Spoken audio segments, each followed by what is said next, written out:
अस असुर, अस असुर घट में बसे, कैसे रहब कुशल। ये कौन से असुर घट में बस रहे हैं? आइए उन असुरों पर बात करते हैं।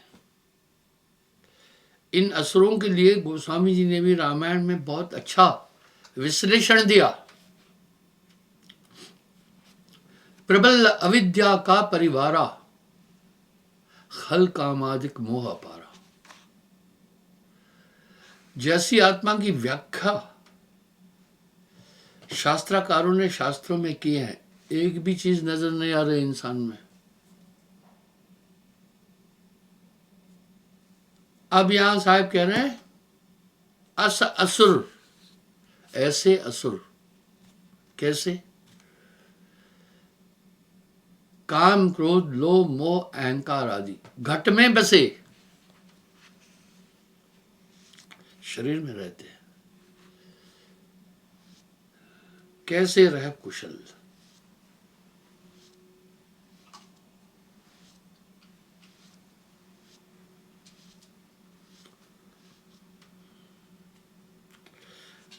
बसे कुशल कुसंग, बसे कुसंग, चाहत कुशल, अब कुशल क्षेम से रहना चाहता है। कहे रहीम बड़सोस, बोला ये अचरज है। महिमा घटी समुद्र की, रावण बसे पड़ोस। ऐसे असुर घट में बस रहे हैं भाइयों बहनों। इन्हीं असुरों के लिए गोस्वामी जी भी रामायण में कह रहे हैं, प्रबल अविद्या का परिवारा, प्रबल ताकतवर, खल कामादिक मोह अपारा। इनमें से कोई भी आत्मनिष्ठता से संबंध नहीं रखता। आइए इस अविद्या के परिवार की तरफ थोड़ा देखते हैं। और बदस्तूर इस सब में रमा हुआ है। जैसे बदस्तूर सबके शरीर में 5 तत्व है, सबके अंदर काम क्रोध लोभ मोह अहंकार है। आप कभी कभी किसी कुलीन आदमी को सोचते हैं बहुत अच्छा आदमी है, भैया सावधान रहना,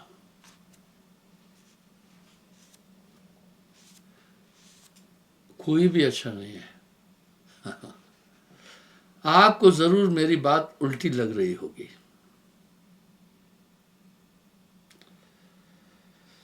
थोड़ा विरोधाभास है मेरी बात में, पर जब विचार करेंगे तो फिर नहीं लगेगा। क्यों? काम क्रोध मद लोभ की,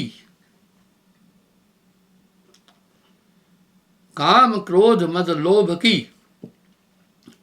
जब लग घट में खान। क्या पंडित क्या मूर्खा, दोनों एक समान। आप थोड़ा चेक करो, सब में निवास कर रहे हैं। बलक का शहजादा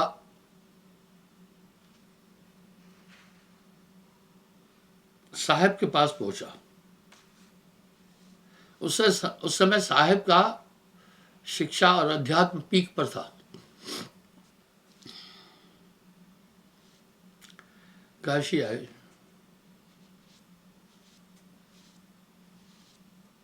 वो शहजादा पत्थरों पर सोता था, रूखा सूखा खाता था।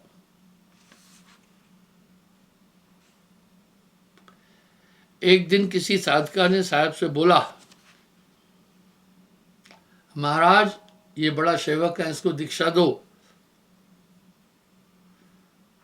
साहब ने कहा बर्तन कच्चा है, जब घड़ा कच्चा है तो पानी नहीं डालते हैं, घड़ा टूट जाएगा।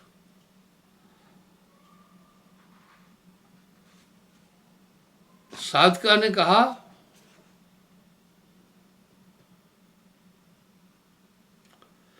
इतना आज्ञाकारी है, जो कहो करता है। शहजादा होकर पत्थरों पर सोता है, एक टाइम खाता है, एक टाइम नहीं खाता है, कोई मौज मस्ती नहीं कर रहा है। महाराज मेरे ख्याल से तो ये बर्तन पक्का हो चुका है। साहब ने साधका को कहा, एक दिन तुम ऐसा करना, कोठे से कचरे का टोकरा जब ये बाहर निकले इसके ऊपर डाल देना, और चुपके से फिर देखना।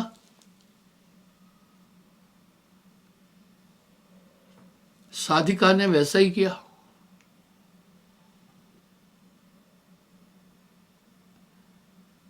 जब ऊपर फेंका कचरा, उसने विकराल रूप धारण करके कहा, अच्छा है, अभी मैं पहले वाला नहीं हूं। अगर पहले वाला होता तो सर के टुकड़े टुकड़े करके फेंक देना था तुम्हें। वो साधिका डर गई उसके इस विकराल रूप को देखकर। साहब ने साधिका से पूछा, क्या उसका रिएक्शन था? बोला, बहुत भयावह। उसकी आकृति, उसका सब चीज देखकर भयावह लगा, बहुत क्रोधित हुआ।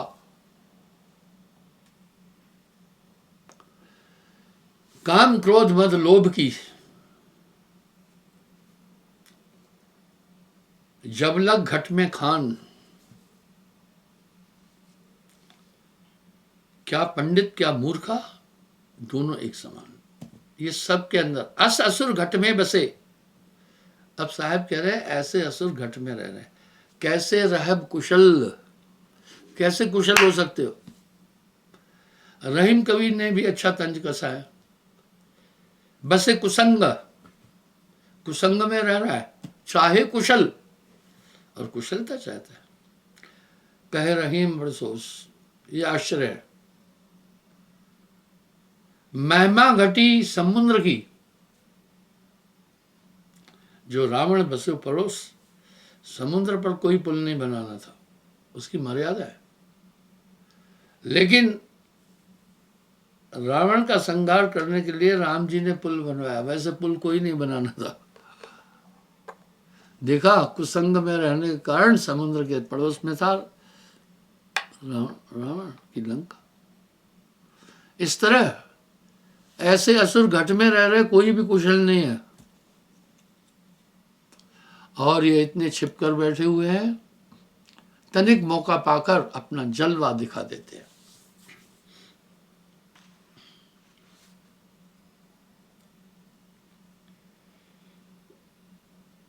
अश्रद्धा नारी अधर्म की, अश्रद्धा।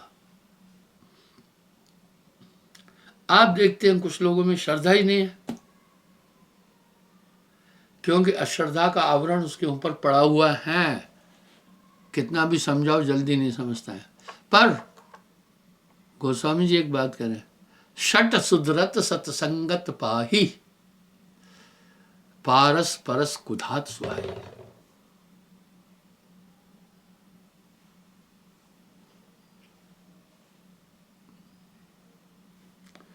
नार अधर्म की, अधर्म की पत्नी है अश्रद्धा।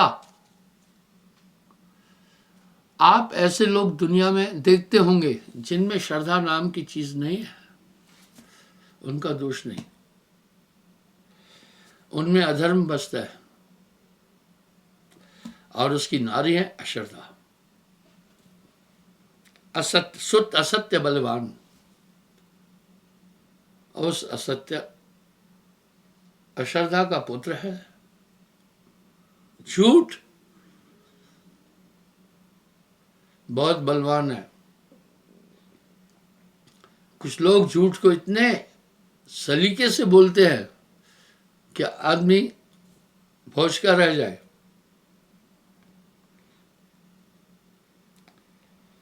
विषय वधु आसक्ति, पुनः उसकी बहू है विषय। ये विषय सिर्फ सेक्स नहीं है, पांचों इंद्रियों का आनंद लेना भी विषय है, सब्जेक्ट है। उदाहरण के लिए जिह्वा का सब्जेक्ट विषय है स्वाद, और त्वचा का विषय है कोमल स्पर्श, आंखों का विषय है सुंदरता, जहां भी सुंदर चीज दिखी बस आपकी आंखें वहां अटक जाएगी।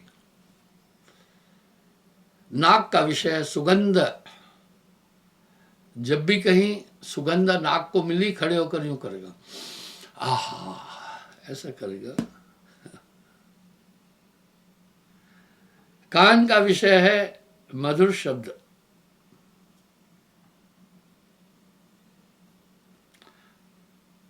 त्वचा का विषय है स्पर्श, शिशन इंद्री का विषय है सेक्स। ये सभी प्रबल है और मनुष्य से बड़े निकृष्ट कर्म कराते हैं, इनसे कोई बच नहीं पाता।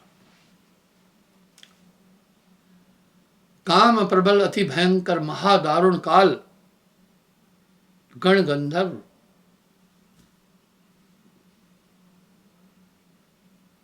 देव मुनि सबको किया बेहाल, सबको किया बेहाल। बार बार किसी के लिए बोलेंगे तो लोग कहेंगे निंदा करते हैं। हम तो शास्त्रों में तो पढ़ रहे हैं ना भाई, निंदा पर साहब ने अपना पक्ष बड़ा अच्छा रखा है। निंदा निंदा सब कहे,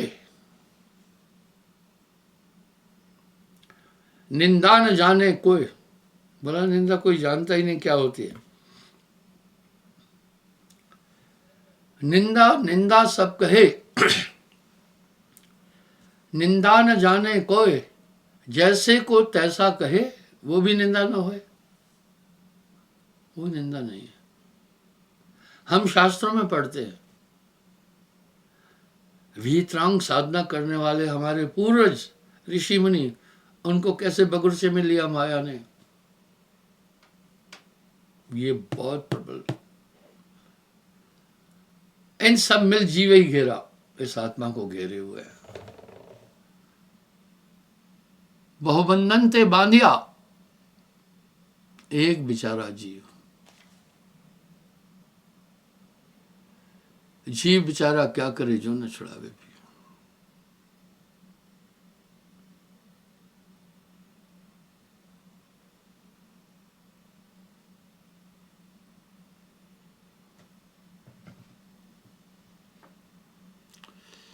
इस तरह ये प्रबल पुत्रों का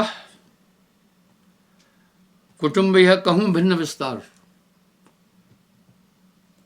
साहब कह रहे व्यापक रूप से इनके बारे में बोलता हूं।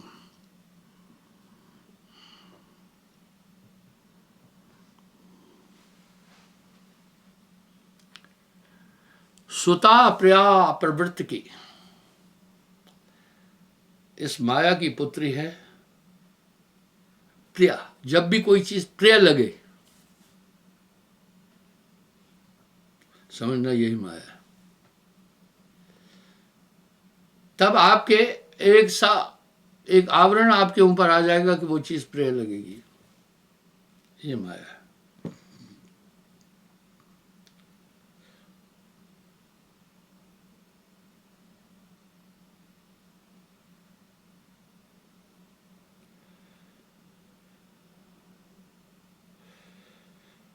सो अद्या भगवान की ताते भयो अज्ञान,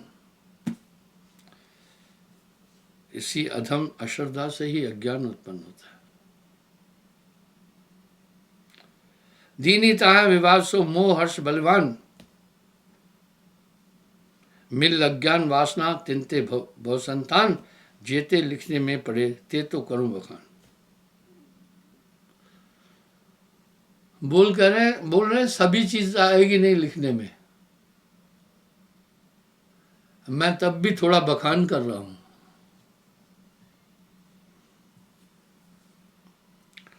प्रथम सुत संशय भयो ले विपेक्ष भव भाव।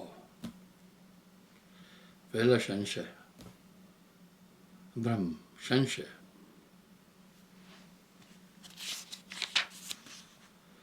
आलस, नींद, अनर्थपूर्ण रस्तम, कपट बचाओ, कर्म, असंयम, ताप रे, नाना रोग विशाल। इसलिए से आलस्य, नींद, अनर्थ। आप देखते ना कुछ लोग अनर्थ कर दिए, अनर्थ आकर समा जाता है घट में, तब वो अनर्थ कर देता है। आप हम सब कभी कभी किसी आदमी के निकृष्ट कर्मों को देखकर कहते हैं भैया इसने अनर्थ कर दिया, वो पुत्र है इसका।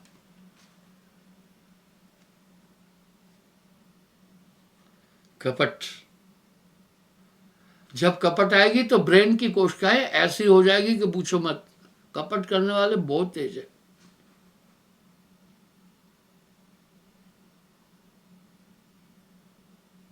असंयम, आप देखते हैं कुछ लोग हैं जिनमें संयम है ही नहीं, संयम नहीं है।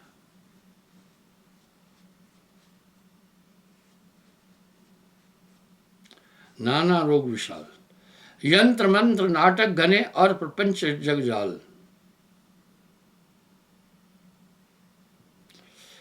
प्रपंच कहते हैं वाह, चालाकी को, बाजीगरी को।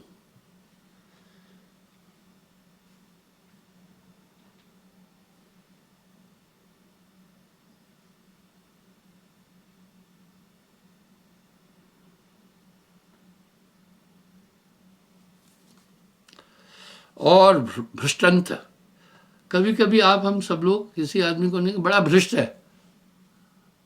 ये भ्रष्ट शब्द हम किन के लिए इस्तेमाल करते हैं? जिसकी सभी करतूतें गलत होती है, ये भी उसका पुत्र है। जब ये समाज जाता है आदमी में तो वो भ्रष्ट हो जाएगा, भ्रष्टता ही करता रहेगा। ये हमारी आत्मा के लक्षण नहीं है। यही प्रबल अविद्या का परिवार है। इस शरीर में बहुत झंझट है। कायागढ़ खोज मेरे भाई, तेरी काल अवध कट जाएगी। हमारी इंद्रियां कम है क्या? ये एक एक इंद्री विनाश कर देती है।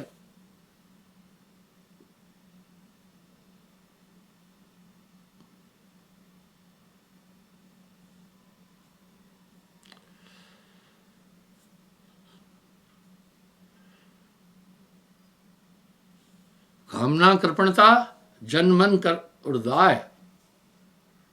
कृपण बहुत खतरनाक होता है। ये बहुत डेंजर होता है। कृपण कहते हैं लोभी को। मेरे पास कुछ लोभियों का लिस्ट है। मैं उनका नाम सार्वजनिक नहीं करना चाहता। उनके पास धन का कमी नहीं है, पर लोभी इतने टका भी गांड से नहीं निकालना चाहते। लोभी पर तो साहब ने अपना दृष्टिकोण साफ रखा। लोभी शुभ कर्म नहीं कर सकता। कामी नर बहुते तरे, क्रोधी तरे अनंत। लोभी जीवड़ा ना तरे, कहे कबीर सिद्धांत। जब ये आ जाता है, लोभ का पुत्र ही पाप है। लोभ का पुत्र पाप है।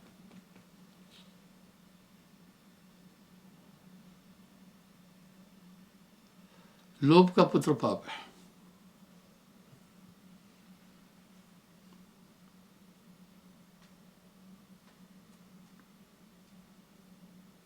ईर्ष्या, विषमता। ये विषमता क्या है? छोटी छोटी चीज में आदमी परेशान हो जाएगा, ये है विषमता। कई आदमी हैं छोटी छोटी बातों पर, उनके अंदर विषमता का वास है। अंधकार से पहला तो अज्ञान उत्पन्न होता है। ये माया का परिवार बता रहा हूं।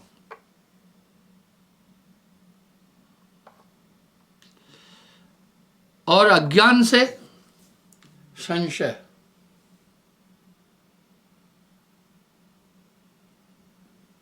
शंकायां भ्रम,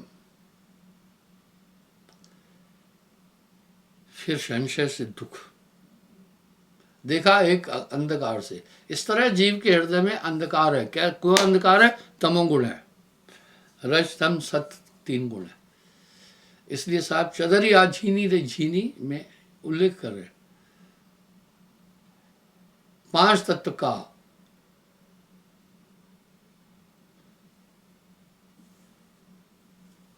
चरखा बनाया,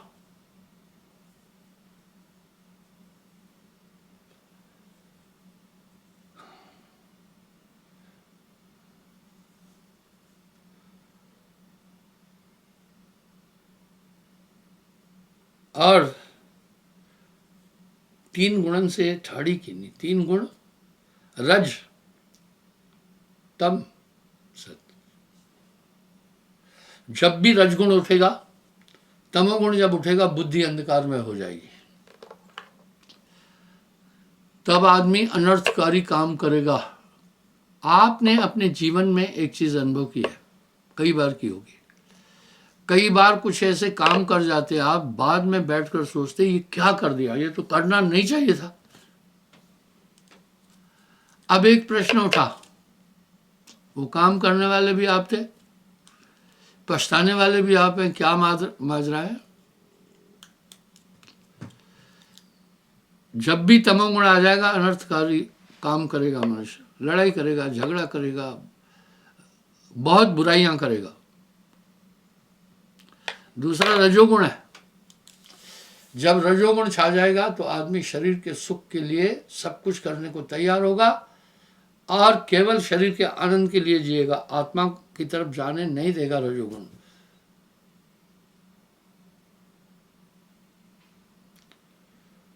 तीन गुणन से ठाड़ी की नहीं।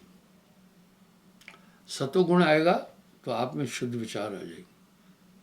वो ठीक वैसा ही है। गर्मी है, आप गर्मी से झुलस रहे हैं। अभी ये 13 तपा चल रहा था, भयंकर गर्मी पड़ी इस बार। तो अचानक कोई घना बादल सामने आ जाता है तो सूर्य की किरणें अवरुद्ध हो जाती है, आपको ठंडक मिलती है थोड़ी सी। यह है आच्छादन। बादल ने सूरज के तेज को अपने में आच्छादित कर दिया। इस तरह ये गुण जब उत्पन्न होते हैं तो आच्छादन कर देते हैं। दिमाग वो ही करेगा, साहब ऐसा ही नहीं करे, अस असुर घट में बसे कैसे रहब कुशल।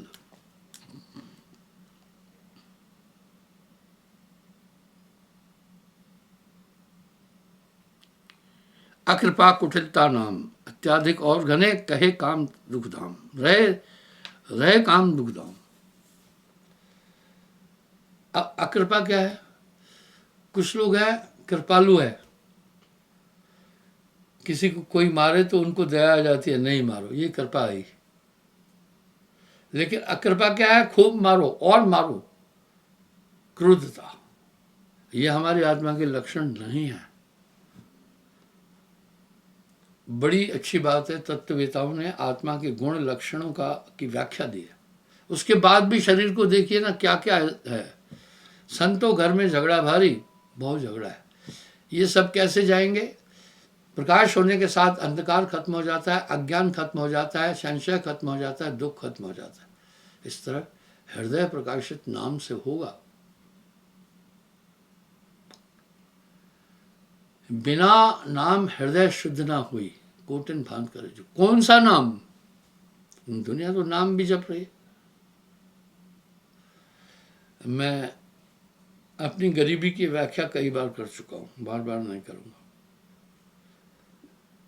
हमारे यहाँ एक राशन का ठेका लिया हुआ बिहारी था, नाम उसका था बिहारी लाल।